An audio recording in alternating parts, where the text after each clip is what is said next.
I didn't realize my marriage had an expiration date until I saw my wife's smile change.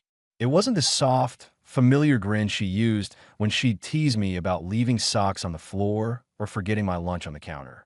No, this smile was razor sharp, hungry, a smile that didn't include me at all. Her name is Brianna, Bree for short. Though lately, the way she said her own name sounded like a brand she was marketing instead of a woman I once loved. I swear, 6 months ago, she couldn't even write a proper grocery list without asking me how to spell avocado. Now she strutted around like she was preparing for some glamorous destiny, one that apparently required me as the financier. It began with her leaning against the doorframe one evening, twirling a pen between her fingers like she was about to sign a contract with Lucifer himself. "Ethan," she said, my name dripping from her lips like she hated the taste of it. "I've been thinking about my career." Career? The woman hadn't lifted anything heavier than a wine glass all year. I expected a request for a gym membership, maybe some business books, something normal. But then she pulled out a glossy brochure like it was a golden ticket. "I need a loan," she continued, "just a small one. For my future." I should have sensed something vile beneath her tone. Love makes you blind. Hope makes you stupid. And I was both. "What kind of career?" I asked, trying to understand her sudden ambitions. She didn't answer. She just placed a thick folder in my hands and walked away, as if my signature was a foregone conclusion. Later that night, curiosity devoured me. I opened the folder expecting something harmless: photography classes, marketing workshops, maybe yoga instructor certification. Instead, I found the bill. My eyes froze. Course title: How to Attract Rich Men. Enrollment fee: $7,800. Additional material package: $3,200. That was it. No subtlety, no metaphor, no interpretation needed. My heart didn't break, it detonated. Suddenly, every odd behavior, every late-night girls' meeting, every locked phone screen, every dismissive shrug when I asked about her day, they all lined up like puzzle pieces forming a picture I didn't want to see. The worst part wasn't the invoice. It was the realization that the moment I opened that folder, I was already too late. The game she was preparing for? It had already begun. That night, I didn't sleep. I sat on the living room couch, staring at the ceiling like it might confess something. I replayed moments in my head, trying to find the exact second when I stopped being her husband and became her stepping stone. Was it when she said I lacked ambition? When she laughed at the promotion I didn't get? Or when she started calling me E instead of Ethan, as if shortening my name made me less of a burden? At 3:47 a.m., my phone buzzed. A text from Bree. "Don't forget about the meeting tomorrow. Loan office. 2 p.m. We're something professional." Like I was her assistant. Where's something professional? She used to kiss me before I left for work. Now she issued instructions like a manager, talking to an intern who never impressed her. My jaw clenched so hard I tasted blood. She wasn't asking for help. She was repositioning herself. And she expected me to pay for the launch. I wasn't her partner. I was her investor. No worse. I was a disposable investor. In the morning, she floated into the kitchen wearing a silk robe that looked unnecessarily expensive for 8 in the morning. Her hair was done. Her makeup was flawless. She wasn't dressed like someone who needed a loan. She was dressed like someone who had already secured options. "Did you read the documents?" she asked casually, sipping almond milk like it was champagne. "You want me to take a loan?" I replied flatly. "For a course on how to attract rich men?" She didn't flinch, didn't blush, didn't deny it. Instead, she smiled. That same sharp smile. "You're overreacting," she said. "It's networking, learning how powerful men think. It's educational. You wouldn't understand. You wouldn't understand." For words, sharper than knives. Because hidden inside that sentence was the real truth. I was no longer a man she respected. I was a man she intended to replace. I drove to work shaking, not from fear, but from the horrifying realization that the woman I married wasn't lost. She was evolving, and I wasn't part of the evolution. Something inside me shifted that morning. A coldness, a clarity, a silence that felt like armor forming around my heart. Whatever this was, wherever it was heading, I was no longer blindly walking into it. "She want to play?" "Fine. But I wasn't going to be her pawn. I just discovered the first rule of the new game. Brianna had already chosen her next life. Now it was time for me to decide if I would burn the bridge she built with my money, or collapse it with her still standing on it. I didn't plan on becoming a detective. Men like me don't snoop. We trust. We believe promises. We think loyalty is a two-way street. But trust, I learned, isn't a virtue in marriage. It's a weapon. And Brianna wielded it like a seasoned assassin. The morning after the loan conversation, something gnawed at me. Not jealousy. No, jealousy is emotional. This was sharper, clinical, a primal sense that my home was no longer mine. I felt like a stranger inside my own life, and Brianna walked around like she was rehearsing an exit I wasn't invited to witness. She left earlier than usual that day, all dolled up in a white blazer and heels that screamed, "I'm hunting for someone better." She didn't kiss me, didn't even say goodbye. She just glanced over her shoulder and said, "Don't be late today. We have things to discuss." Then she shut the door like I was background noise. Her phone was charging on the counter. Unlocked. God help me, I wasn't looking for proof. I was looking for a reason not to see what I already feared. But her messages didn't give me doubt. They gave me clarity. A thread labeled Minter Group Fire sat at the top. Inside were dozens of women discussing strategies like generals preparing for war. Not a single message mentioned business, career paths, or self-development. Instead, I saw, remember, rich men want to feel superior. Make him feel dumb and he'll chase you. Married men are easier targets. They're bored. The lone guy? Make him believe he's investing in you. Lone guy? Was that me? Was that a training exercise? Then came the final punch. Brianna, I've got him almost ready.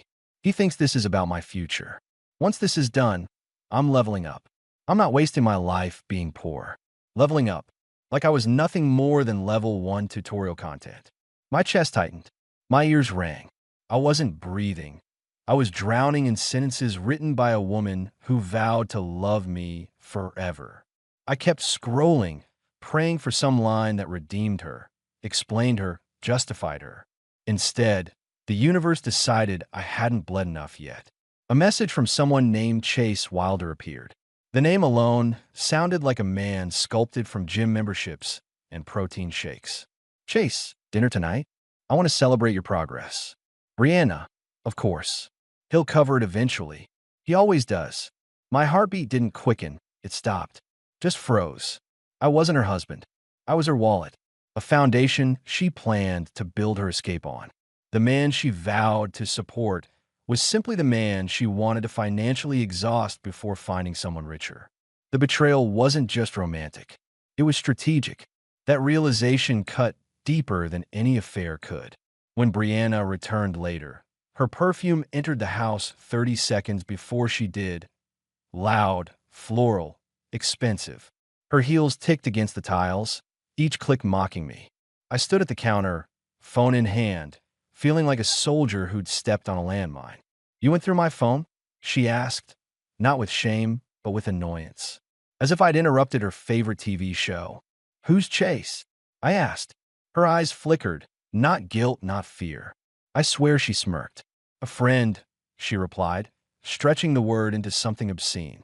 "Someone who understands my goals. Unlike you. Unlike me." She didn't deny anything. Didn't even try. She looked at me like I was a slow student failing her class. "Ethan," she sighed, "rich people don't get emotional. Stop acting poor." That sentence didn't bruise me. It buried me. Because that was the moment my marriage died. Not when she flirted, not when she plotted, not when she lied, but when she decided that love was worthless unless it came with a higher credit limit. I didn't yell. I didn't cry. I just felt something inside me click into place. A quiet, icy switch. If this was a game, fine. But games have two players. And I had just learned the rules. There's a moment in every man's life when truth stops whispering and starts screaming. Mine arrived the next evening. The air in the house felt different. Thick, electric, like it was waiting to witness something irreversible. Brianna walked around as if she owned not just the space, but the oxygen inside it. I wasn't her husband anymore. I was a resource waiting to be depleted. She was standing in front of the mirror, adjusting her earrings, that smug half-smile plastered on her face. She looked less like a wife and more like a woman preparing for an audition. Her reflection stared back at her with admiration, her own admiration. "You're going out again?" I asked, my voice calm, but the words felt like razor blades. She didn't turn. "Yes, important people to meet. You wouldn't understand." There was again those poisoned syllables. "You wouldn't understand." A sentence engineered to belittle me. A sentence she repeated every time she felt her fragile superiority crack. "What does Chase understand that I don't?" I asked. She froze. For the first time in days, she turned to face me fully. Her lips parted slightly, not from surprise, but irritation, like my question was an inconvenience she didn't schedule. "You're still on that?" she scoffed.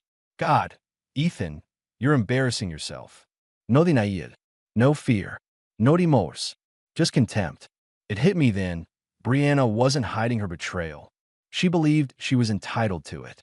In her warped worldview, loyalty was optional, but my funding wasn't. I placed her printed invoice on the dresser. Her eyes flicked downward.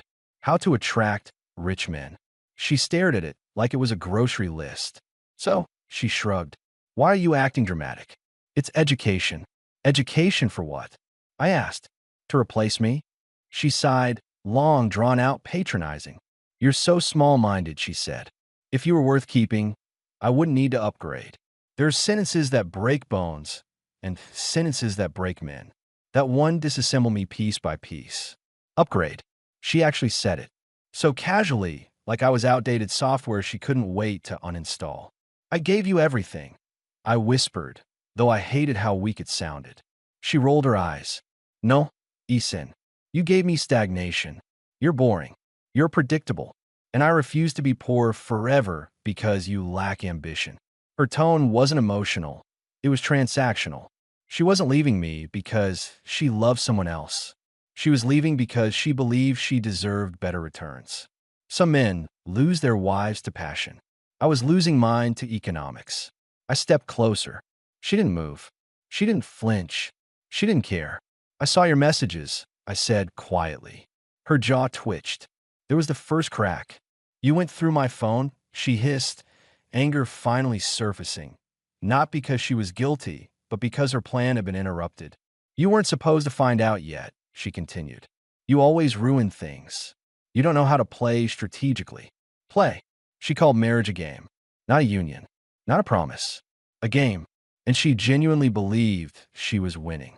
I laughed, cold, hollow, the kind of laugh that doesn't come from humor, but from revelation. "You think Chase is going to save you?" I asked. "He's using you more than you're using me." That hit her.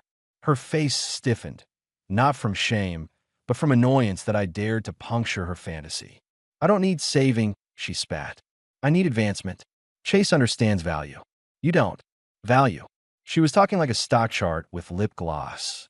I finally understood the horror of who I had married. Not a woman, not a partner, not a soul, but a brand obsessed with climbing, no matter whose spine she stepped on. "Brianna," I said slowly, "I'm done financing your ambitions." Those words were gasoline. Her eyes flared. "You don't get to make that decision. You owe me." "Owe you what?" I asked. "My dignity? My salary? My life?" She smirked. "All three. You owe me the future I deserve." The woman I married died long before this moment. What stood before me was her replacement, colder, hungrier, venom wrapped in silk. But something inside me snapped into place.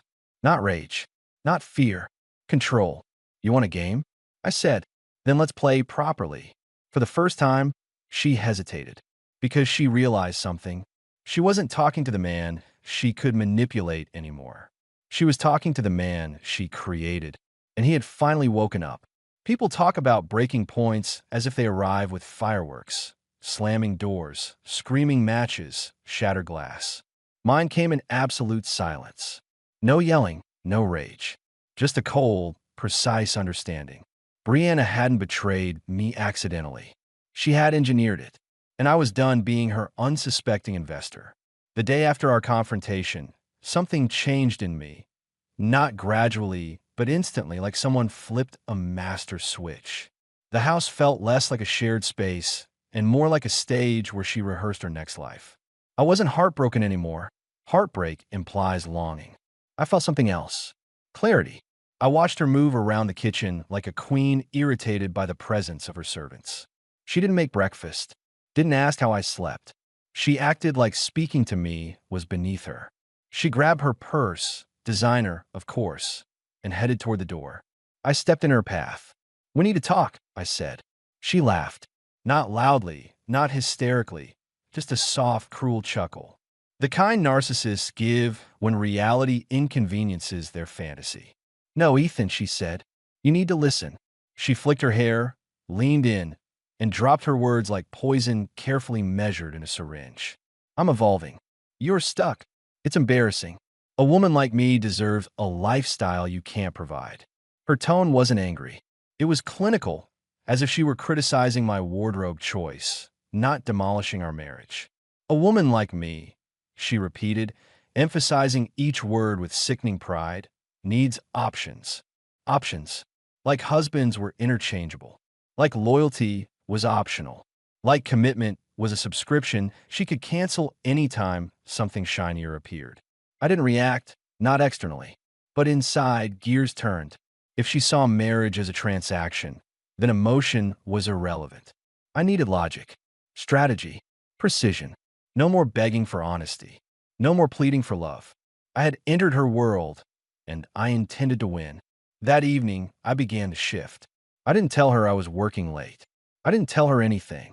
She had forfeited the right to my transparency the moment she turned our vows into a cost-benefit analysis. She texted me at 11:15 p.m. "Where are you? We need to discuss the loan." Not "Are you okay?" Not "I'm sorry." Not even "Good night." Just the loan. Her priority wasn't our marriage. It was her launch pad. I didn't respond. At 11:48 p.m., another text arrived. "Don't ignore me. Successful couples communicate." Successful couples. The irony nearly made me laugh. Was Chase part of her definition of success? Was my silence interfering with her timeline? I showered, shaved, and stared at myself in the mirror, a man stripped of illusions. My reflection wasn't weak anymore. It wasn't confused. It was dangerous, not because I wanted revenge, but because I finally understood the rules. Brianna wanted control, but she didn't expect resistance.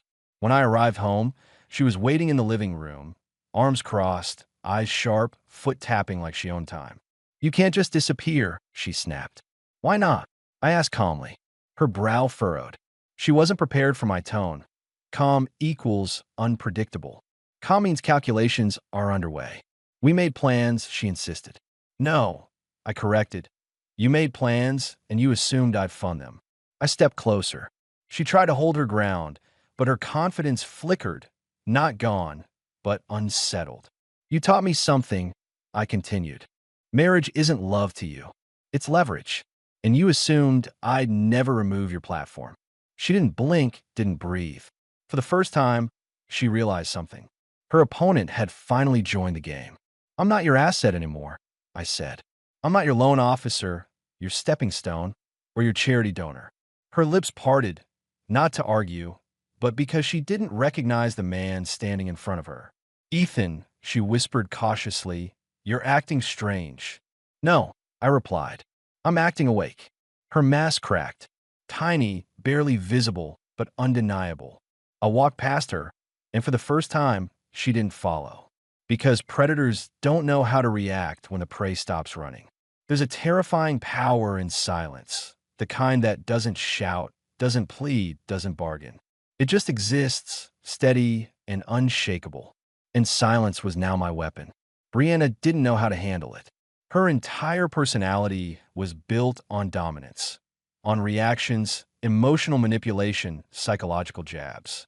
When I stopped feeding her ego, she didn't know where to sink her claws. That's when she began to unravel. It started subtly. She hovered around me in the mornings, demanding attention with disguised irritation. "Are you ignoring me?" she'd snap. Though what she really meant was, "Why isn't this working anymore?" I didn't answer. Not because I didn't have anything to say, but because she hadn't earned words. By the third day, she grew restless. Her phone buzzed constantly, and she'd rush to the hallway to answer it. Voices low, whispers fast. She was losing control of her narrative, and she felt it slipping through her manicured fingers. That evening, I sat at the dining table, eating dinner alone. She stood across from me, arms crossed like she was auditioning for the role of impatient queen. "We need to finalize the loan," she demanded. Not requested, demanded. I looked up slowly. "Why?" "So you can afford your course on catching richer men." Her eyes widened, not embarrassed, but furious that I dared say it aloud. "You're being immature," she spat. "Every successful woman invests in herself. You should be proud of me." "Proud," I repeated, "for planning your escape using my bank account." She scoffed like I was the delusional one. "You think you're the victim here," she hissed. "But I stayed with you out of patience. You should be grateful. Grateful for being tolerated." There are words that don't just cut, they poison. That one seeped into my bones. "You stayed because it was convenient," I replied. "Not because you love me." She slammed her palm against the table. "Love is overrated. Stability matters. Connections matter. Men like Chase understand that. Men who actually want something out of life." There it was. Not hinted, not implied. Spoken like gospel. Brianna didn't want a partner. She wanted a ladder. Each man was a rung she stepped on, and I had been the sturdiest one. Until now. The unraveling accelerated. She began waking up early, spending hours in front of the mirror, obsessively scrolling through images of luxury lifestyles. She rehearsed poses in the living room, as if she were practicing how to appear irresistible to the highest bidder. Meanwhile, she treated me like furniture she hadn't decided to throw out yet. But something else began happening, something she didn't anticipate. She started to doubt her replacement. The messages from Chase changed. First playful, then transactional, then cold. "Chase, you're taking too long." "Chase, I don't like complications." "Chase, if you want this lifestyle, prove you're worth the risk." The hunter was now the hunted. The irony almost tasted sweet. Brianna hid her phone, flinched when notifications came, and muttered excuses under her breath about pressure and timelines. For the first time, she wasn't in control. She was being vetted, evaluated, ranked, like she ranked me. She came home later each night, makeup smeared, attitude brittle, ego bleeding. She threw accusations like confetti at me, at the world, at anyone who dared not worship her imaginary throne. "You don't support me," she cried once, slamming a door. "You don't listen," another time, pacing like a caged animal. "You're jealous," she screamed at 2 a.m. But the truth was simpler. She wasn't unraveling because I stopped loving her. She was unraveling because I stopped enabling her. Her illusion depended on my participation. Without it, she was exposed, raw, terrified, ordinary. On the fifth night, she approached me timidly, an unfamiliar posture. Her mascara smudged, her voice softer than I had heard in weeks. "Ethan," she whispered, "I need you." It wasn't love. It wasn't regret. It was fear. Fear of losing the platform she built from my shoulders. Fear that Chase wasn't the kingdom she expected. Fear that she'd gambled her marriage and bet wrong. I didn't answer. I just looked at her. And for the first time, she realized. The man she thought she owned was gone. A marriage doesn't collapse in one moment. It fractures slowly, like a bridge under silent pressure. But there's a final crack, a sound so sharp it can no longer be ignored. Mine came on a Thursday night at 9:12 p.m. when Brianna spoke the one sentence that severed whatever remained between us. Let me take you there. I was sitting in the living room, laptop open, not working, just pretending. The room felt stale, like it was filled with expired dreams. Brianna paced around like a restless ghost, her heels clicking against the wooden floor in frantic rhythm. She was waiting for something, a text, a call, maybe a miracle. Her confidence had evaporated, replaced with a nervous energy that felt foreign on her. Finally, she stopped pacing and looked at me like someone about to negotiate a hostage release. "We should take a break," she blurted, arms folded defensively. There it was. Not "I'm sorry," not "let's talk," not even "I'm confused," just a sterile, cowardly line people use when they want the consequences without admitting guilt. A break from what? I asked. From this. She gestured vaguely at the space between us, as if our entire history had become clutter she wanted to toss out. I need time to explore my options. You're limiting me. Limiting her. Not loving her. Not supporting her. Limiting her. It's funny, betrayal isn't loud. It's quiet. It's in moments like this, with a person you shared birthdays, mornings, and whispers with suddenly treats you like an outdated subscription. So you want freedom? I clarified. She squared her shoulders. I deserve it. Not we deserve clarity. Not our marriage needs work. No, I deserve it. I studied her closely. She wasn't nervous. She was determined. She convinced herself she was the protagonist in some destiny-driven movie, and I was an extra blocking her spotlight. What happens after this break? I asked calmly. She didn't hesitate because she had already planned it. If things go well for me, she said, I'll let you know where we stand. Let me know. Like I was waiting for approval. Like she was the judge and I was the defendant hoping for parole. That was the crack. I didn't shout. I didn't break anything. I didn't cry. I stood up slowly, letting the silence stretch until it wrapped around her like a mirror, forcing her to see what she had become. You don't need a break, I said. You need permission to leave. You already left. Emotionally, mentally, practically. You're just waiting for a better offer. She opened her mouth to argue, but no sound came out. I had stripped away her script. She was naked without her lies. You don't love me, I continued. You love opportunities. You love potential status. You love yourself and the version of yourself you think someone richer can give you. Her eyes flickered. Anger, fear, denial, all fighting for dominance. You're twisting this, she snapped. I'm doing what's best for me. I nodded. Exactly. She didn't understand that for the first time in months, her honesty worked in my favor. You're not asking for space, I said. You're asking for a launch window. Her face contorted, not from guilt, but from being understood. Manipulators hate clarity. I reached into my pocket, pulled out my wedding ring, and placed it gently on the coffee table. No theatrics, no speech. Just truth. Brianna stared at it like it was something venomous, something capable of ruining her momentum. This is your break, I told her. Not mine. She blinked rapidly, as if her brain couldn't compute losing control. She expected tears, shouting, begging, something she could feed on. But I gave her nothing, and nothing terrified her. Ethan, she whispered, voice trembling, not with remorse, but panic because suddenly she wasn't leaving on her terms. I walked toward the door. She took a step after me, hand half raised, not to stop me, but to keep from falling apart. For the first time, she looked small, not powerful, not superior. Small. Don't do this, she murmured. I turned back just long enough to give her the sentence she'd never expected. You already did. I left the house without slamming the door. The sound of silence behind me was the loudest goodbye I've ever heard. I always thought decisions were made in moments of certainty, when you finally know what's right. But I learned something darker. Sometimes decisions are born not from clarity, but from exhaustion. When your soul gets tired of bleeding, it stops asking for explanations. I drove aimlessly that night, city lights dissolving into blurry streaks. I wasn't running away. I was letting go, not of Brianna, but of the illusion that she had ever loved me. Once you accept a truth that bitter, it becomes strangely freeing.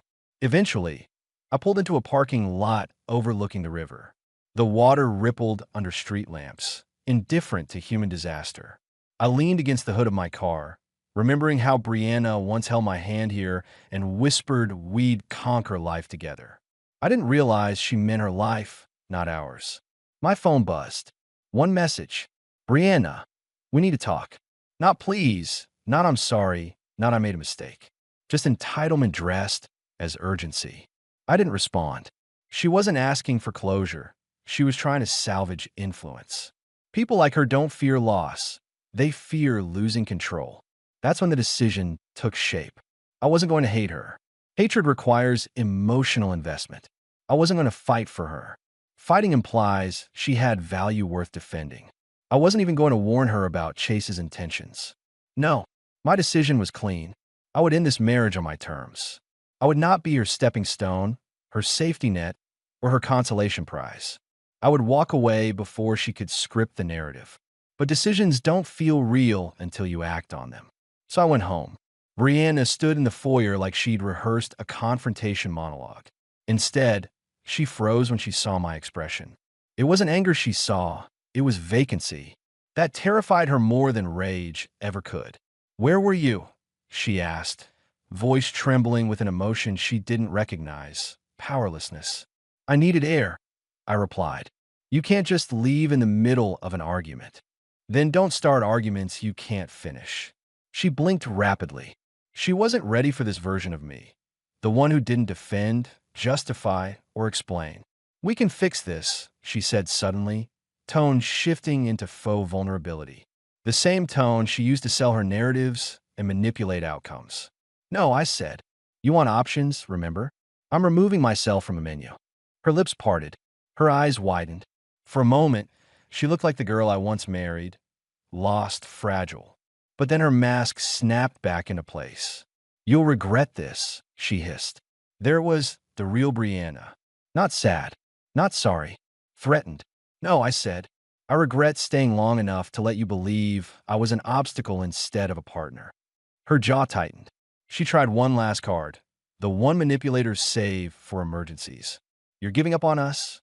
"There is no us, Brianna. There's you and the life you think you deserve. I'm just collateral damage on your path." Silence stretched until she finally whispered the truth she'd been circling for months. "I need more than you." I nodded. "Then go find it." She expected outrage. She got freedom instead. And that's when her expression cracked. Not because she lost me, but because she no longer owned the ending. I slept on the couch that night. Not because I was defeated, but because the bedroom felt like a museum of lies. I didn't cry.